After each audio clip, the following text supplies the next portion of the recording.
Well, good evening. Welcome back to the Brothers-in-law. I'm Corey Taylor, and I'm with my brother from another mother, Mr. Michael Bradley. Those of y'all who are new to our channel, Mike and I are both a former law enforcement police officer. I was a Virginia State Trooper for 7 years, and Mike is a retired 26-year veteran out of Pleasanton, California. And the history of Mike and I, we grew up together back in Canton, Ohio. And after high school, we both went into the military, and Mike ended up on the West Coast, and I ended up here on the East Coast. But through the years, we remained the best of friends. And who would have not thought, Mike, you and I both end up being police officers one day, sitting down here and having a YouTube channel talking about policing in America. Never thought something like this would happen. But we got a good show lined up for y'all tonight. It's called The Tales of Two Shootings. Which one was justified? These shootings here, one actually happened last week, I believe it was, and the other one happened back in June, both of this year. Hey, Megan. Hey, Stacy. Hey, Tom. Welcome. So we're gonna break these two down and what's the difference between the two. Why they want to get more visibility than the other one? Could these shootings have been prevented? We look at the acronym CALM again, which stands for comply, answer questions, listen, and move on. Whether or not that acronym would have helped in either one of the situations. But we'll break them down and you decide. If you were the officers in these situations, what would you have done? So welcome everybody. And before we get into it, like always, if you're new, go ahead and hit that like button. Share this out. If you are a subscriber to us and new, go ahead and hit that subscribe button. So Mike, how you doing, man? I'm doing good. I'm looking forward to the weekend. You know what I'm saying? Wife home. Oh, yeah. You know what I'm saying? It's nice to spend time with the family when you can. You know, and yes, sir. Got some football on tonight. You know, we got the Steelers and the Browns playing tonight. We're gonna catch some of that when we get off this show. You know, if y'all don't know, I'm a Steelers fan through and through. I know I'm from Canton, Ohio, but I've been a Steelers fan all my life since I was like 5 years old enough to even think about football. It just happened that way. Yeah, you know, and we forgive him for that, making that horrible mistake. Being from Northeast Ohio and you're a Steelers fan, I'm like, you know, whatever, dude. I know, right? We'll pray for you. We'll pray for you. We keep you in our thoughts and prayers of being a Steelers fan. You know, once a fan, always a fan. That's right. Switch, you know what I mean? That's right. That's right. So we're gonna go ahead and jump into this tonight, y'all. Again, we'll link both these videos down in the description below after the show tonight. They're pretty lengthy. Megan says you're a traitor. They're pretty lengthy videos. Well, the one that just happened last week in Illinois is about 15 minutes. The other one's roughly about an hour long, but we're not going to play that whole thing. You know how we do. We'll break it down, show you the high points, and we'll keep it moving. And let us know what you think. Drop some comments down below. We'd like to hear what y'all think, what your feelings are on these types of situations. So the first one we're going to talk about involves a young 22-year-old man, a young man named Christian Glass out of Clear Creek, Colorado. This happened back in June of this year. The young man called 911. Apparently he was involved in, it looked to be a single car crash. And he called the police for help. Now, it was determined and talked about during the 911 call that he was making statements of him being delusional or a little bit showing some signs of being paranoid.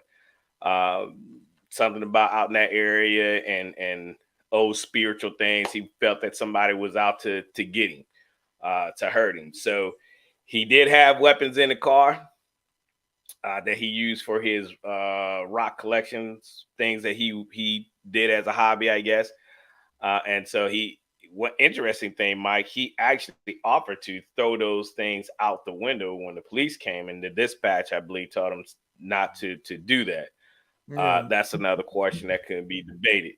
Yeah. It was a couple So, of it was knives. a long standoff. Oh, I think you froze up real quick. Go ahead, say it again, Mike. It was a couple of Yeah. knives. I think it was a couple of knives that he had. I'm not sure how. I don't think they were very big, long bladed knives, but they were knives nonetheless. Things that could be used as a weapon. So when we say a couple of weapons in the car, that's what we mean, minus a firearm. Things that can be used as a weapon. Right. So, he get cops come out there, and it's a lengthy standout. So we'll start off in a little bit of it, fast forward towards the high point of the video. So let me go ahead and share the screen, and we'll get it going. So the audio will kick on in just a second. It's the body cam. There you go. Well, keep your windows down because we're here to help you. How about you step out of the vehicle? Step out of the car. Edward Queen 676. And it's going to be a property damage crash. Christian, I'm Tim. Dude, we need you to step out to figure out what's going on, okay? No, dude. We're not going to shoot you, but we need you to come here. Do you need medical? Can you hear Mike? Medical, brother? Yeah, I can hear it. Well, you said paramedic. You said you want a paramedic. So do you want medical? I don't either. Go get your sticks in case this goes mobile. You got him for a second? Yeah. Stop. Take the keys out of the car. Take the keys out of the ignition now. Take the keys out of the ignition. Put them on the dash. Step out of the car. Step out of the car. So just real quick, just so Step our out of the viewers car. know. You pause it for a sec, Corey. Yeah.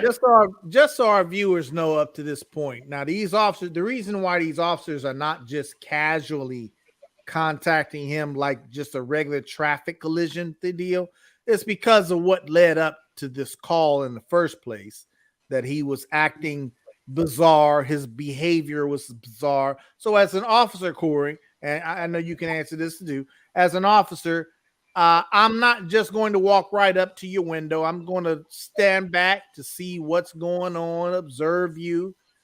You might be high on something. There could be something going on where you could be a danger either to yourself or a danger to other people based on the call for service. Okay. Yeah, I see there's a crash. That's the obvious part. But I'm also trying to observe you, the driver, and see what exactly is wrong with you, if anything, and why is our dispatcher saying you were bizarre, have bizarre behavior, hallucinations, delusions, things of that nature. So that's why they're like standing back a little bit, not walking right up to the car at this moment. That's what would be in my mind. You got anything else to add there, Corey? No, that's 100% correct. I mean, you based on what you know about the call, you are aware that there may possibly be some weapons in there. You don't want to walk up on that vehicle just like that without making sure you're safe as the officer, and the individual is not going to try to further hurt himself or hurt you. So you want to render the scene safe first and then make your approach. So the best thing for the dude is to really get him out the car. Hey, come on out the car so we can make sure you're good and separate him from those weapons. So no, I don't have a problem with this part thus far. Okay. All right, here we go. You want the air?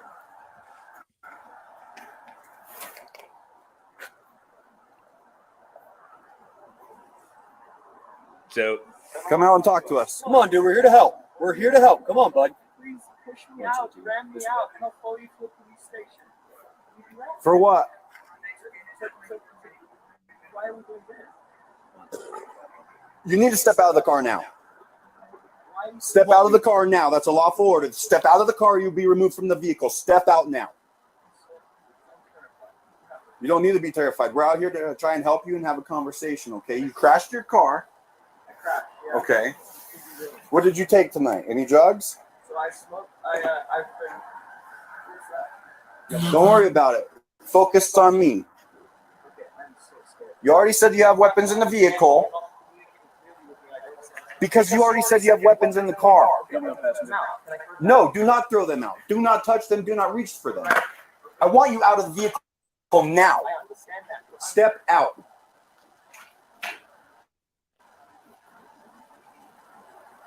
Watch Crossfire in case he reaches for shit.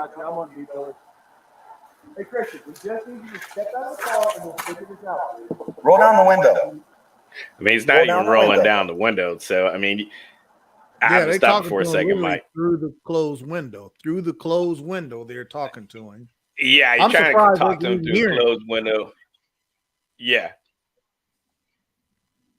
Yeah, I at some point you have to start asking yourself as an officer, you know, we always say time is on our side, but how much time are you going to really go back and forth, back and forth, back and forth? So now you got to start really thinking outside the box. Okay, how do we got to get this young man out of the vehicle?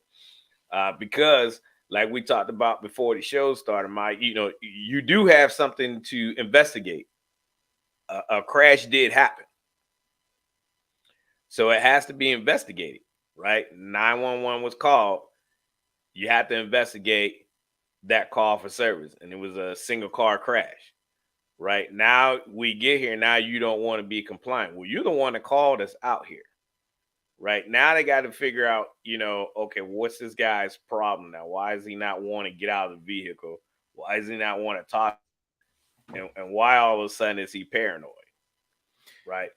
So now you got to figure out, are you going to escalate this situation, or are you still trying to do your investigative part, trying to figure out the who, what, where, whens, and whys? But he's not complying. So what do you do, Mike? Yeah, well, I'm with you. I agree with you up to this point. At this point, just on his behavior, if I'm the officer out there, just on this behavior up to this point, it's clear that there is something a little extra here going on than just the traffic collision. You see what I'm saying? Than just this car crash. Right. Is he doing anything that is unreasonable, illogical, out of the ordinary, or bizarre? Well, yeah, most people, if they get into a car crash, they don't have no problem getting out of the car, first of all, right? Yeah, I understand you got to investigate the crash. Let me get out the car. They already know it. You know, at a traffic collision, you're going to have to get out the car. You need your driver's license, registration, insurance, get a statement from you as far as what happened, determine if anything is damaged. You know, there's a lot that goes into a traffic investigation. And for us to do that investigation, well, obviously we need you to roll your window down at minimum. You see what I'm saying? They need to determine if this person is DUI. Is he under the influence of drugs? And is he driving under the influence of drugs? Folks, if you come up to on a crash and someone is acting bizarre as an officer, that's one of the first things I'm thinking of is this person high on something or under the influence of something, or is he intoxicated? So you got to investigate. As an officer, you are obligated to investigate that. And yes, folks, even if you are taking prescription medication, if your prescription medication causes you to be under the influence of prescribed medication while driving, that is also DUI. You can be arrested for that. So right now, clearly, up to this point, Corey, there's more to this story, and now they have to figure out why this guy isn't exiting his vehicle after being ordered to do so. why are these officers talking to him in such an enforcing way, Corey? You know, what about that? What you think about that?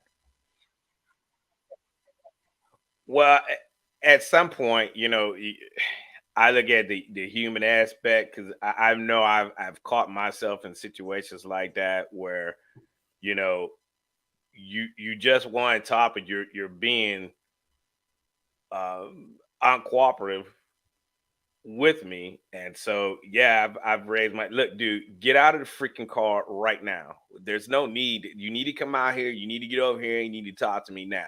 This is not. We don't have time for your silly little games. Quit playing around and get out of the car. We need to talk to you. I need to get a statement from you. Blah blah blah blah blah blah blah. And you could be on your way. But as long as you sitting here playing these games, the longer we got to be out here. And yeah, who knows? I mean, I didn't catch what time the incident happened. Obviously, it's at night. But you don't know if it's towards the end of these guys' shift and they get that call. You know how you get when you get to the end of your shift, the last 15 minutes of your shift, they give you a crash, right? Or you get a call for service for a burglary or something, right? Right. And it's going to carry you past your shift. Well, we like everybody else. We want to go home at the end of our shift. So when you get that call, you may have a little bit of an attitude like, man, God, dog, now you're making it longer because you're not being compliant with me. So now you're going to be drug out here and you're going to have to extend your shift. But again, I'm speculating. I don't know what time a night this took. And I don't know if these guys were towards the end of their shift or not. But that could be a reason for why you hear the escalation in their voices. What you say, Mike? The edginess. He was a little edgy ordering him out the vehicle. Yeah. I can kind of understand that why. But keep in mind, they still are presented with this problem that they have to figure out how to solve of why this guy isn't just exiting his vehicle, what is going on with this guy mentally, because this is not normal behavior. He called asking for help. We're there to help him. So now, you got an ambulance on the way. You got medical on the way because he requested that, and you got a traffic collision anyway. A lot of times, that's a routine thing that we'll call medical out just to make sure you're okay. You know what I'm saying? So they got them coming, but ultimately, they still have to get him out of this car, right? Yeah. He's got to get out the car, and that's the game plan. Now you got to figure out, okay, is he threat? Now you got to figure out if he's, have mental health issues. You are aware of there's a possibility of it, but now when you get to this point, you start watching his demeanor. Now, as an officer, you have to start thinking about these mental health issues that he's having. Now you got to start thinking about, okay, well, who do I need to call? Yeah. All right. To get out here to try to get this, but you're going to do as much as you can because you don't want to call everybody out this time of night or whatever. Again, I don't know what time of evening this is, but you have to go and ring some phones to get folks out here to get him out of that vehicle. Now, rescue, I believe, like you said, Mike, is en route, and I don't think they ever arrived on scene until it's over. But what I'm gonna do now, Mike, I'm gonna go ahead and fast forward a little bit because now we've set the stage. So for the next almost hour long, this is all they're doing is back and forth, trying to convince him to get out. ATSW one, I see you. What? Yeah. Hey, what's up, T? It's back and forth. They try to get him out. Different officers try to talk to him. They had a couple female officers come up and try to talk to him. Yeah. And he still is not being compliant. So I'm going to fast forward a little further on down here. And folks, you tell me, for our viewers, tell me what you would do at this point, up to this point, what you've seen so far. You, the officer, are on the scene. What are you going to do? What are you going to do? How are you going to get this guy out? Do you understand that he has to get out of the vehicle at some point? Do you understand that you have to do, at minimum, a traffic investigation? At minimum. So you don't make. Tell us, give us some comments so we can hear what you might do in this situation. Yeah, that's an excellent point, Mike. What are your thought process right now? Say if you were that officer on scene, like, okay, you're brand new out of the academy, and this is the call that you're given. Like, how do you handle that? Right? And What are some of the things? What are some of the solutions? Because ultimately, what we like to do is, have this conversation to where, we can take these to our community leaders and leaderships and say, hey, these are some ideas that we can do to try to help alleviate these type of things. Hey, call me. My son's got mental health. Maybe there's a device or something. Hey, maybe there's something that dispatchers can start doing. Say, hey, once they ask that question, hey, do you have mental health issues or whatever? Yeah, I'm paranoid, schizophrenia, whatever. Boom. Hey, is there a number we can call? Right. To send out there with the police, do something. I mean, at least that's a step in the right direction, I believe. But what do you guys think? Yeah, Corey, you make a good point too. Up to this point, I mean, you could, like you were saying, call a family member, see if they have better luck in trying to convince this guy to get out of his car. You see what I'm saying? Time is on our side at this point. You see what I'm saying? So yeah, for our viewers, but here's some other challenges, Corey. Think of these challenges too for our viewers. What if you can't get in touch with a family member on the phone? What if the family member you get in touch with says, I don't want nothing to do with him? You know what I'm saying? You guys handle it the way you normally handle it. I don't have anything to do with it. I don't have any answers for you. Okay. What if that happens? Thinking of all these challenges that these officers can face. And believe it or not, Mike, that is very likely you may get that response. We don't want nothing to do, and I'm tired of dealing with them. So it is what it is with them. And that's sad, right? But their family, but that's a whole nother issue. I don't want to go down that road with mental health. Right. But they're still presented with this that's a good same question. problem. Like, okay. Right. So yeah, it's something we got to think about. So like, what do you do? All right, we're gonna keep it moving because we still got that other one to get to. So again, I'm fast forwarded towards the end here. Kids nervous? All right, go ahead and do that for me, would you? Go do it, Christian. Now keep in mind, up to fast this forward point, just a little more here. They've had several officers try to contact to talk to this guy and get him coax him out of the vehicle. Several officers, a lot of times. In the car, and party is kind of starting to go, nodding. You see that, bro? You saw an empty pill bottle in the deal? Yeah.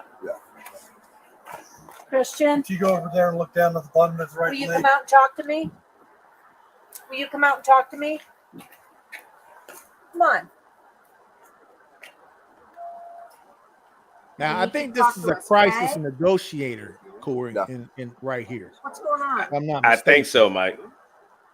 No, you got peace. Peace in your heart. Huh? But come on. Come talk to us, dude. License check, Mrs. Taylor. Yeah, we will do that eventually. Right so now, you see, that's not the priority, though. At this second, at this moment, we got to at least get him out and even investigate if he's DUI. I don't think we'll be able to unlock the door. I want to get that one. Yeah, because then we can pry it open and hit the unlock safer. Well, they know who he is. Man, that's being able to there's no need of running a from that side. license check. They already know who he is. Right? Can you? No, listen to me. All right, I have to come in there to be able to talk to you. So I'm going. Since you say the doors won't unlock, I have to break the window. Ultimately, probably gonna. Now I'll say this. Now you may see if you look. When I play it again, right up in here to your left of your screen, you'll see the leg of another officer standing on the hood of the car. A few minutes prior to where we fast forward to right here, one of the officer with the primary body cam footage that they're showing, he asked the other officer to stand up on the hood of the vehicle just so he can have better sight into the car.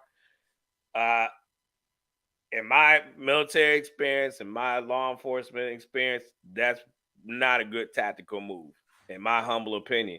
If you think I'm wrong, please tell me another tactic you would have done. I would never have put nobody on top of a hood of a car, especially when that individual has weapons in the car. You still don't even know if there's a gun in the car, right? You know about the knives. You're pretty sure, he was up and honest about the knives. He would have been up and honest about the gun. But however, you still don't know, right? And you go put this guy up on top of the roof like that. So he can. I understand the concept of what he was trying to achieve, to have better line of sight inside the vehicle. But now you're setting yourself up. You always want to be in a tactical position in case you have to take cover. You can't take cover standing on a hood. So was, in my opinion, dumb as I don't know what. Not tactical at all, not safe, and didn't help the situation. It didn't put the young man, at any ease. In fact, it probably raised his paranoia level a little bit, because now he may think he's about to be attacked. Yeah, I agree. I don't What think you that say, was Mike? a good move. I don't think that was a good move at all for him standing up on the hood of the car. What if that car was able to get free and the guy was able to drive off, flipping the officer off the hood of the car? Yeah. You know what I'm saying? And like you said, Yeah. the appearance of that, well, you certainly aren't calming the driver down by standing on the hood of his car. I don't know if he has his firearm drawn at this point or not. You know what I'm saying? But like I said, like you were saying, Corey, I understand the reasoning as far as the view of having an advantage of being able to see down in the car and see this driver's hands. But I just think this is unsafe for him to stand on the hood of that car. I would have never done it. I would have never told anybody to do that. I mean, like I say, folks. Oh yeah, for sure. I mean, that's just what about this, Corey? What about some people would ask this? Why not just walk away? Why not just walk away? Well, you can't.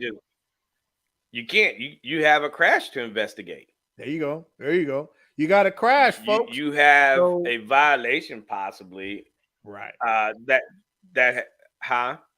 Let's flip it a little bit before we go any further. Let's say, and I'm speculating here, I don't think this was the case, but let's say this was his own property. He crashed into his own fence and he's sitting there and he doesn't want to open the door, doesn't want any help. So you don't have any other victims or anything like that involved. You just have him. Could you walk? What do you think about walking away at that point? And let me clarify something. If I say walk away, folks, I'm really only saying that because in the climate today, there are circumstances where if you say you're going to shoot yourself in the head, but you in your own house and ain't nobody else in there but you, we ain't going to bust down the door and try to stop you. You see what I'm saying? If you don't want to open the door for us and give you some emergency mental health help that way, we ain't going to force our way in there. Okay. That is the climate today and how police will handle a situation like that. Now, in this case, this guy crashed his car and probably in somebody else's property, is partially on the roadway and hitting whatever property he hit or whatever he hit, the curb, tree, or whatever. You know what I'm saying? So we can't just walk away from this. Again, he could be DUI. He could be under the influence of something, driving while under the influence of something. You see what I'm saying? A lot of things. So we can't just walk away at this point. What you say, Corey? Well, a couple things. I mean, if it was on his own property, then maybe so. The only reason why you can't is now that you identified that he has some type of mental health issue. Again, in the single car crash, as long as there was no property damage and the property damage was less than what we said it was for a reportable crash, I think it was $1,500, whatever. Anything under $1,500 for us was not a reportable crash. I mean, we didn't have to report it to Your the insurance. DMV. So, yeah. Right. So, as long as if this was the perfect scenario where there was no weapons involved and he was not having mental health issues, and I rode up and said, "Hey, you good? Can your car move? You are? Hey, all right." If they've already called for help, if they already got a family member coming out to get them to assist them, I may just go ahead and leave in that instance. But I can't leave now when I know there's weapons there and I know that this individual has mental health issues. I can't leave now. Well, Do you think he was suicidal? I don't know. I mean, and see, that's a good question, Mom. Of a reason why you just can't leave.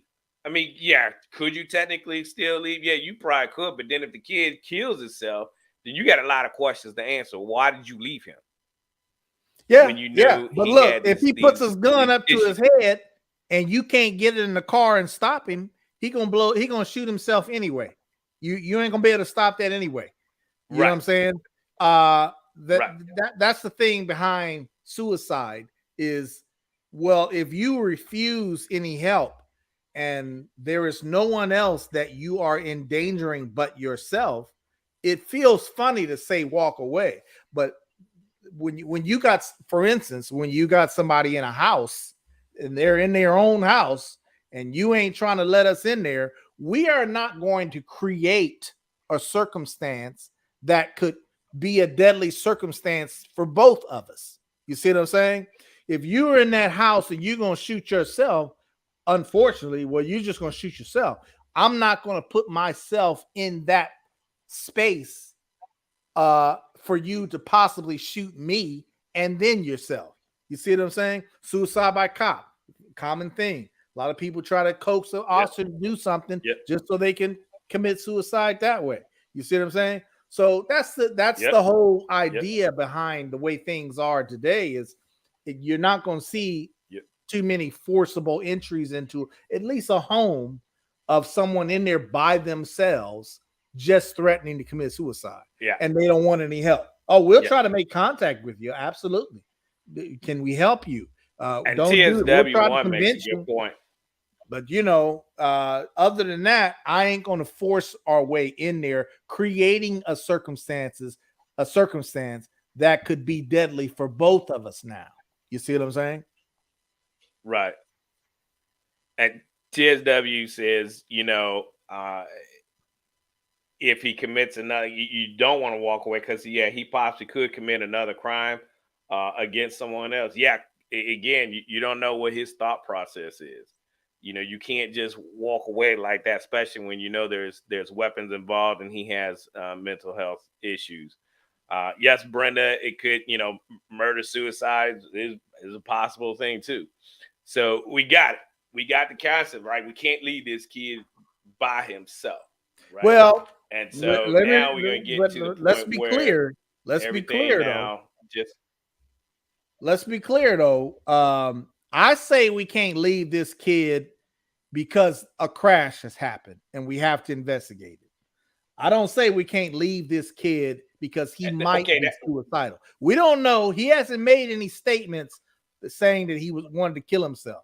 You see what I'm saying? So could that be a possibility? Yes, but it's not enough for us to say, oh, you clearly are suicidal. You see what I'm saying? So we're going 51-50 you. Or you're not going to leave him too, but you're not going to leave for those two reasons, Mike. You're not going to do that, one, because you have a crash investigate. Two, you've already now determined that he has some type of mental health issue. You're not walking away, whether it, he had the attention. Now, suicide, like you said, was never mentioned in here.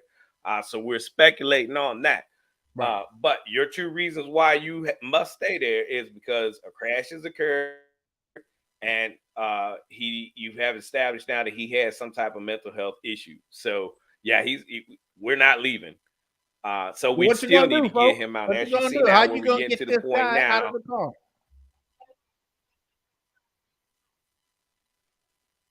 All right, here we go, Mike.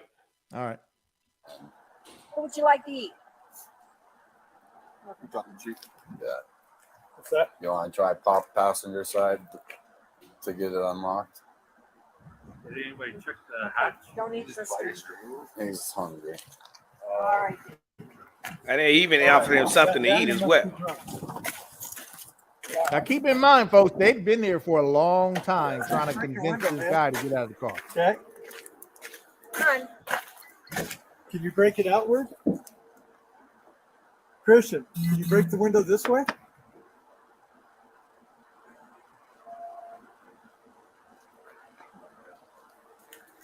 Yeah, if you want to try and pop that side to get this side unlocked. Doesn't work. Pause it for a sec, Corey. I can do it for the paper too. You wanna do it? Yeah. You want it, Shotty? I'm going to keep his attention Okay. here.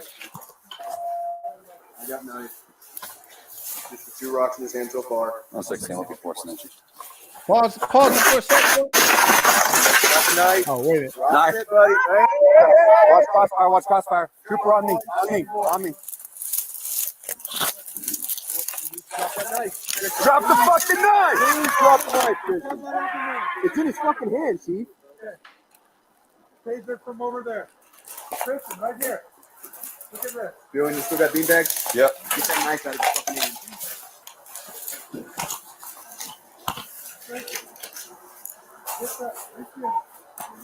Impact! Impact! Impact! Not dropping it. Drop the knife, Christian! Drop the knife! Jason. In the back. Don't do it, Christian! Don't do it! Drop the knife! Drop the knife! Drop that knife! Someone tase his ass! Someone tase him! Still got it. He still got it.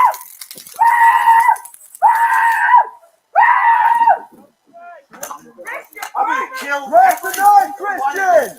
So he used the beanbag shotgun, a taser, command. Yeah. Drop the knife. Please drop the knife. You see, he got the knife in his right hand. Randy, you got that door held shut?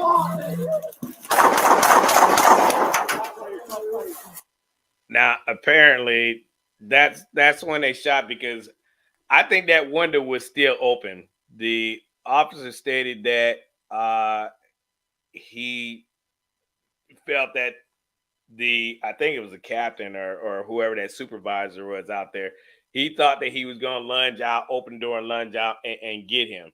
And because he had twisted around, like he could have been going to open the door. But remember, I think the door was locked. That's why they never could get him out the car, because the door was locked. So in my humble opinion, I still don't think that he was a threat. I think you escalated this situation when you shot the beanbags and busted the window. That's when he started elevating his anxiety once you broke that window on him. I don't think this was a good shoot. You know, What do you say, Mike? You know what? Only these officers will have to explain their justification for firing their weapons. Now, the guy's sitting in the car. He's got a knife in his hand. Okay. But you're not entering that car yet. He ain't charging you or nothing. He ain't coming after you. He's still sitting in the car with the knife. You see what I'm saying? So I don't see any even exigent circumstances in there for me to think that, oh, I got to shoot this guy. Not at that moment. You know what I'm saying? I think that this incident may have been rushed a little bit by police as far as trying to force him out of the car. You see what I'm saying? So would I have shot in this moment in time if that were me standing outside this car? No, I wouldn't have shot at that moment. I wouldn't have shot this kid at that moment. You know what I'm saying? He would have had to at least come out of the car after me or toward me with that knife in his hand before I shot him. I'm not just going to shoot him, just him sitting in the car with the knife in his hand. And no, Tim, we don't carry tear gas on, but you do have OC spray. Could they have sprayed the car with OC spray, which is basically pepper spray? Yeah, absolutely. I've done that before. Well, Guy we're wouldn't get out assuming the that car. these He only officers have cracked it. pepper spray. You know, we don't know if they have Well, pepper spray or not. you don't know. But that would be another tactic they could have used to get it, Sure. broke the window, and then snatched him up out the car. That would probably have been the way I would have done it. Broke the window, sprayed the pepper spray, OC spray in there, and then got access to him in that way. And maybe had a taser for a backup for the. Well, actually, no, you probably don't want to use a taser with the mix with the pepper spray because you could burn him. So, but you had other less than lethal weapons that you could have used to still get him out the car. Did it have to go that way? My humble opinion, no, it didn't have to go that way. Would I have shot Mike? No, I probably would have been like you now. If he had opened the door and made a move out, because you can still back up, right? You could still set a perimeter. Even if he did get out the car with the knife, you still could have backed up off him. And then at that point, then it's a different story. And you come after one of the officers, then you just signed your own certificate then. But at this point here, him still sitting in the car, more likely that door is still locked. Now he was still contained inside there. Now There he you go. opened up He the was window and contained then in that car. he started throwing knives out. Then that's a different story too. But again, his window was rolled up. He was still not a threat, in my opinion. It was a bad shoot. Yeah, I think it was rushed. I think they rushed the circumstances, creating a situation where they felt they had to use deadly force, but it was created by the police, not by the driver. You see what I'm saying? Or suspect, if you will. Right. It wasn't created by Right. the suspect, because the suspect, like you said, Corey, he was contained in the car. Now, Mr. Taylor says police have enough training to get gentlemen out of the car. Well, yeah, that training is trying to convince someone to get out of the car. But you still have the same problem, Mr. Taylor. No matter how much training the officer has, you still got to get this person out of the car. And if they refuse to get out of the car, you have to find a safe way of getting them out of the car. And that involves hands-on in some circumstances. In this situation, I just think they rushed it. And I don't think they needed to turn it into a situation where it had to be deadly force. That's my opinion right there. I wouldn't have shot him. I don't think a reasonable officer who knows that they have time on their side would have shot him. Yeah. Yeah. No matter how much training you had, again, the end result was that you're eventually going to have to get him out of that vehicle. You may have tried to get him out, by calling family member, but in this case, maybe they couldn't get a hold of a family member. I don't know. Again, not there. But it needless to say, you still had to get that individual out of the car. But it was bad. It's a challenge, though. Look how we're talking about this. Oh yeah. And our viewers, you like I said, guys, you guys give us some comments about what you would do other than we already covered. Call a family member. What if the family member ain't available? What would you have done to get this guy out of the car? Only thing you can do is try to talk to him. Continue to try to talk to him and not rush the situation. You got time on your side. Continue to try to talk to him and try to get him to come out without knives in his hands, obviously. He was having some kind of mental thing. We don't know, but you got to get him out of that car one way or the other. Yeah, you can call out your crisis negotiator. You could have, almost like a standoff situation, right? You had that crisis negotiator out there. You wait till the morning, and then you get, doctors out there, whoever you need to get out there to try to talk this individual out of the vehicle when you've already identified that they have some type of mental health issue. But again, these guys made that decision. I think by doing that, you escalated that individual's mental state, and now he's more agitated now, and now he's fearful because you already knew he was fearful anyway of being there, and now you added to that by breaking the window, shooting them, tasing them. You just escalated it when it didn't have to be escalated. Yeah, it irritated the heck out of him for sure. It shook the car and all that. Yeah. He lucky he have a gun. Yeah, and they shot him with the beanbag it- shotgun probably a few times.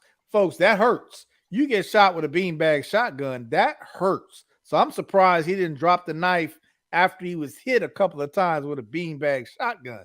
And I don't know exactly what kind of less than lethal rounds they were using out of that shotgun. But when we have a less lethal shotgun, it was a little beanbag. But when that beanbag hits you, man, I've seen what it can do. It hurts. And it clearly it hurts. It'll leave a welt mark on you. Oh yeah. Sure for sure. All right, so we're gonna switch gears now to the second shooting. This occurred actually last week in Zion, Illinois. Young gentleman, I think in his 40s. 911 call came in from his mother. She called the cops saying he was trying to break into her back door.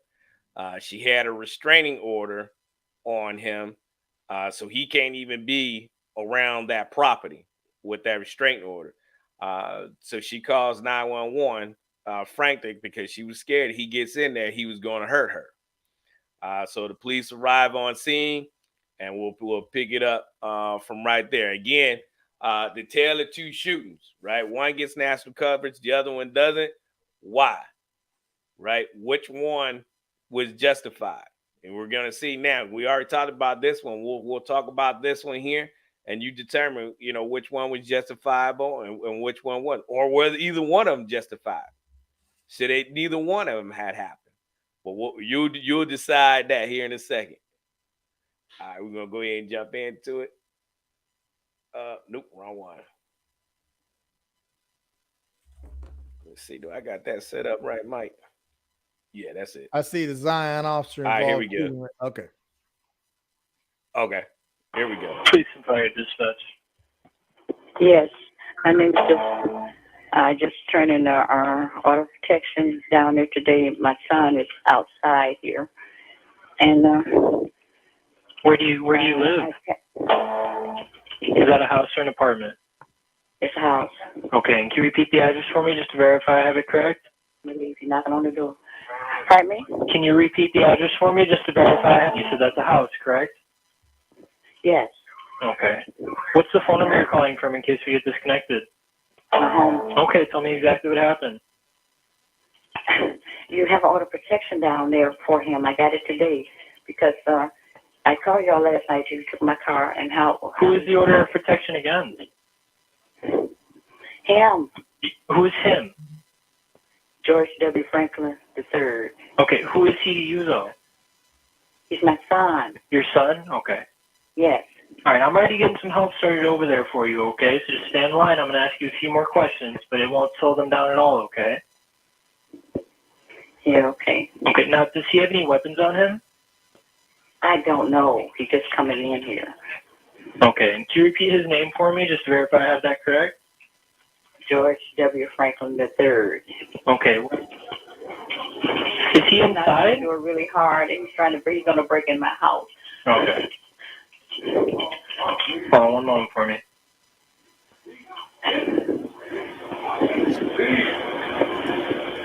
Okay. Who else is in the home with you? My grandson and my great-grandson. All right, now we pick up from the officer's body camera. First officer on scene tries to make contact with him. This is gonna go real fast, so pay attention. I'll be y'all get what the fuck y'all want. Fuck y'all in. George, what's going on, man? Get the fuck up. Hey, don't do that. Don't put it down! Put it down! Put it down! 32 shots fired! Shots fired! 1100! So he fires off 2 shots at the officers right at the gate. Pulled that gun out of his waistband or wherever it was behind him and popped off 2 rounds right at the officers.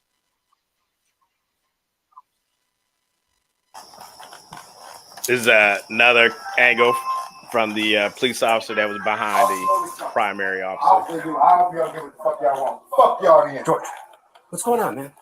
Get the fuck up. Hey, don't do that. Don't put it down. Put it down, Connie. Put it down. 32 shots fired. Shots fired. 1100. 1100. The video camera in the bottom right is the Male other black, officer, no shirt, black pants. en route Displayed to a silver them. revolver or black handgun, now running southbound West Alley, 2800 block of Ezra.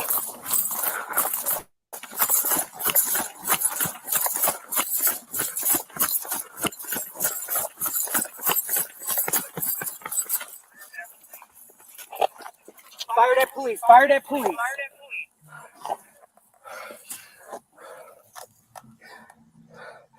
32, I don't know if he came still southbound 2800 block of Ezra West Alley. If we could set up a perimeter. So as an officer, your adrenaline is through the roof right now. It's pumping. You just got fired at and you pumping. You ready to take him out. You ready to shoot him male black, if you need bro, to. You ready to do that. No shirt, black pants. Had a black handgun. Fired 3 shots. Okay. Yeah. Matter of fact, at this point, I'm going to assume that he's probably going to shoot me if he sees me. So I'm already ready for that. You know what I'm saying?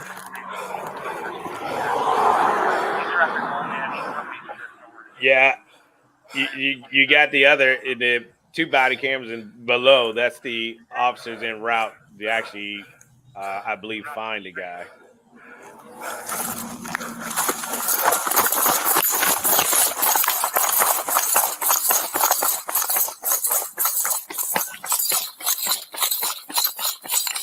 Get inside! Get inside! Get inside! Get down! Get down!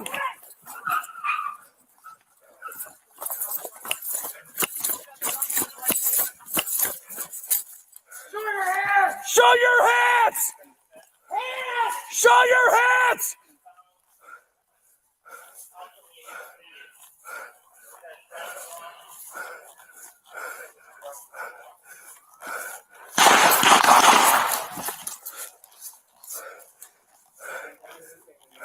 I wasn't able to see him in this. Yeah. Shots fired. Shots fired. 28 now. Gabriel. I got man down. State rescue. I need a shield up. Yes. So they shoot him and he's down on the ground at this point. But they're not just going to run up at this and point, they're going to contact go him. get a shield and a med bag. Yeah. Now these officers carried a shield in their patrol car right at the scene. We didn't have that in ours. Not everyone. Only the supervisors had a shield. But if you needed it, you can call it over. Yeah, we didn't have it either. So keep in mind, folks, after you shoot somebody, you ain't going to just run right up to them, even though they're down on the ground. You still got to approach them in a safe manner and make sure they are disarmed.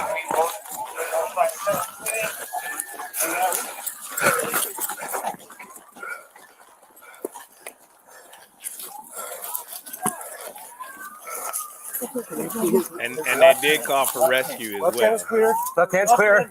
Can't see the right. His right hand is up. Don't move. Keep your hands. Show your hands. Show your hands. I'm gonna move right off. See you in a minute. Left hand clear.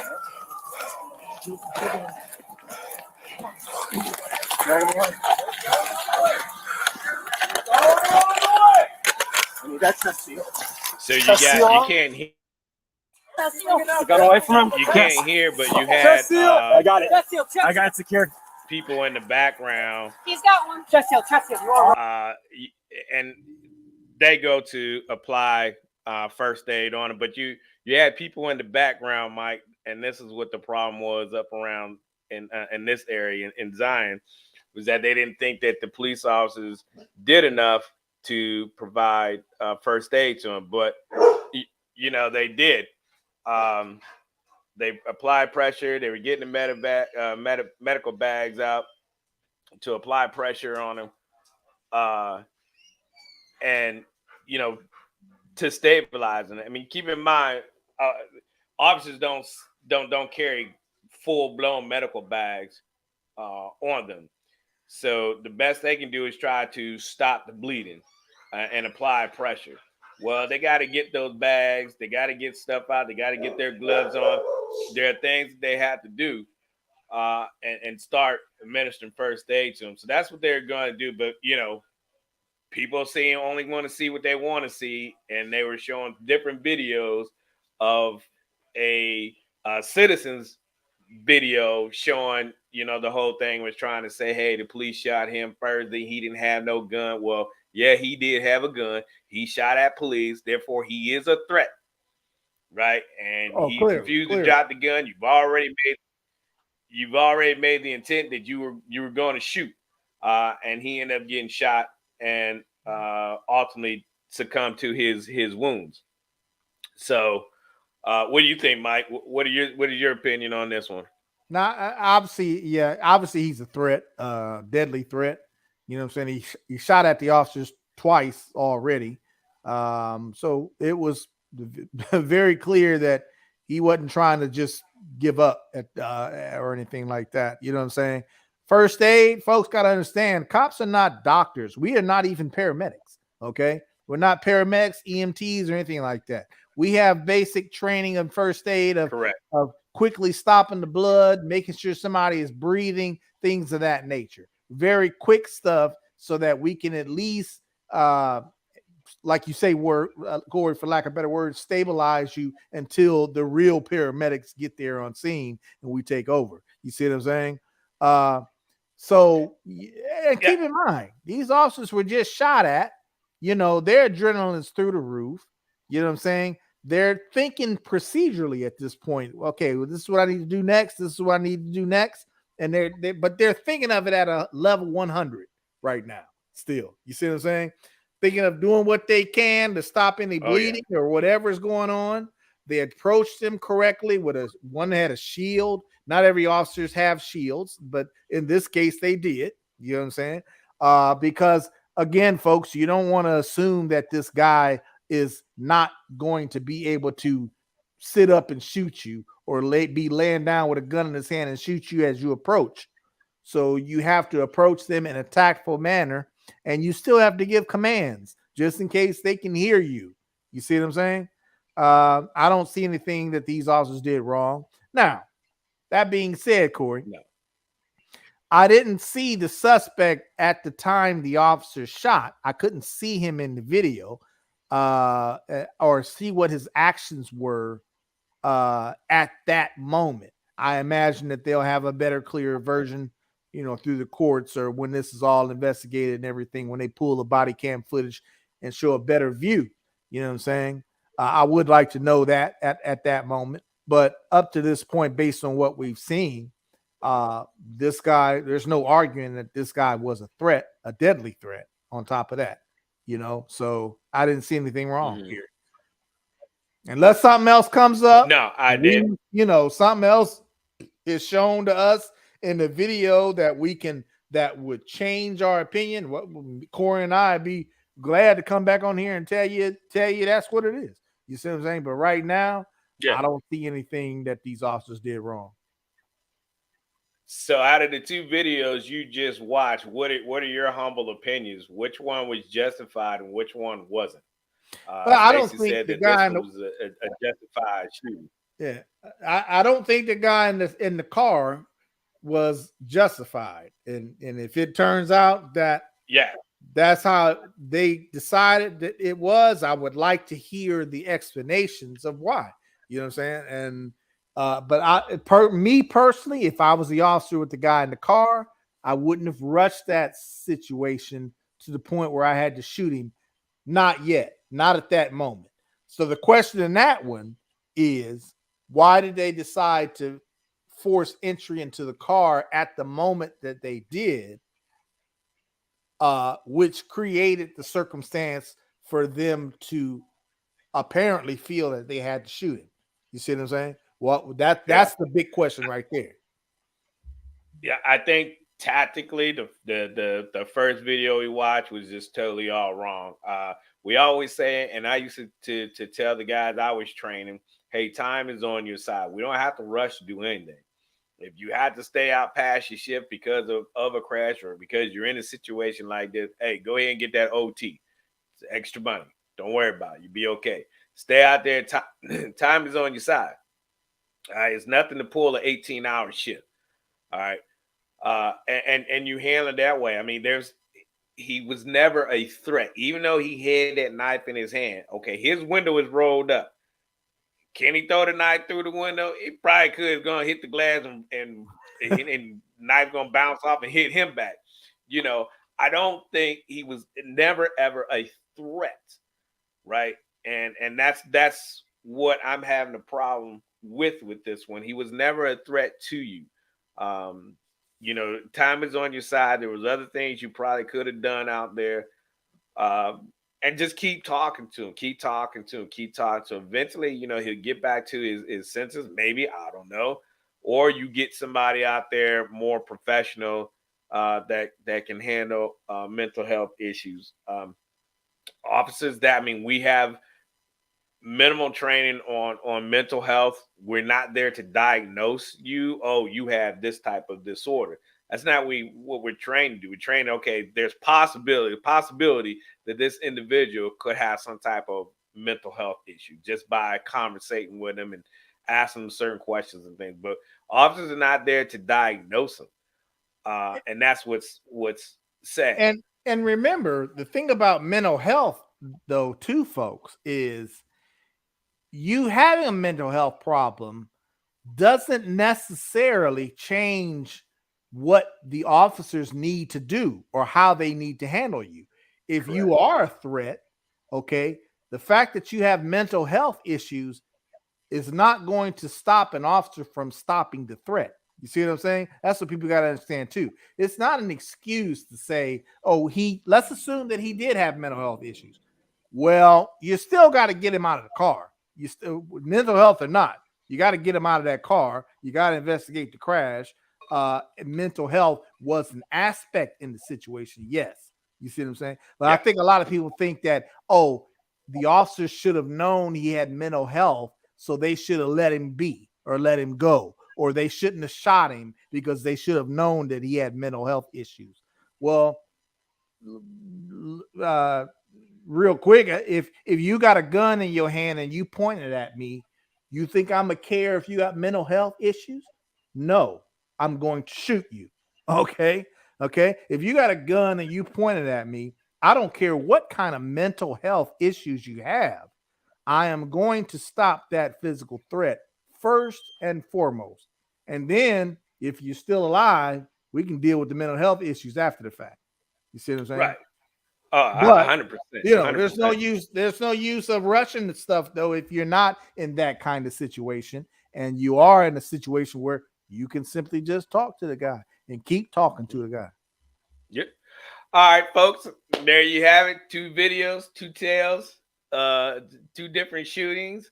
One justified, the other one not. Now you see what type of mindset officers had to be in, and how dangerous it is out there for officers, and what we have to go through and decisions you have to make.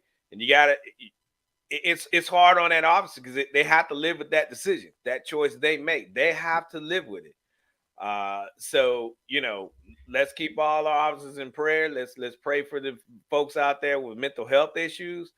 You know, this is a real problem, and we have to find a way to get it under control. Who do we need to call? Right. Should people with mental health issues carry, you know, certain bands on them so we can identify them? So, you know, there's a contact down the road for us to call a loved one. Something has to be done. So clearly the acronym CALM didn't play a role in it. CALM could have actually played in the first one for the officers, because they could have used a little more tact in that situation. So yeah, so CALM definitely would have benefited the officers. and let the scenario play itself out and not have to result in deadly force. So we thank y'all for joining us tonight. If you have a video that you would like Mike and I to discuss, hey, hit us up on Facebook, Brothers-in-law. We both have personal accounts on Facebook as well. Michael Bradley, Corey Taylor. Drop us a line in there, man. We'll take a look at the video and we'll have a discussion over it. This is what it's all about. Giving you the mindset of two former law enforcement officers who happen to be African Americans and will tell you straight up if it was a good shoot or not. So, hey, don't forget to hit that like, share, and subscribe. Share this out. We're almost to 200. We want to get to 200 subscribers by the end of the year. So, help us out, y'all. Share this out and hit that like, share, and subscribe button. Mike, last words. All right, everybody be safe. Have a good weekend, and we about to catch some football, y'all. Because I think the score is tied up. Oh no, y'all! But Browns then took a lead. Oh Lord. Good night. Thank you, everybody, for watching. We love you, and God bless. See you later.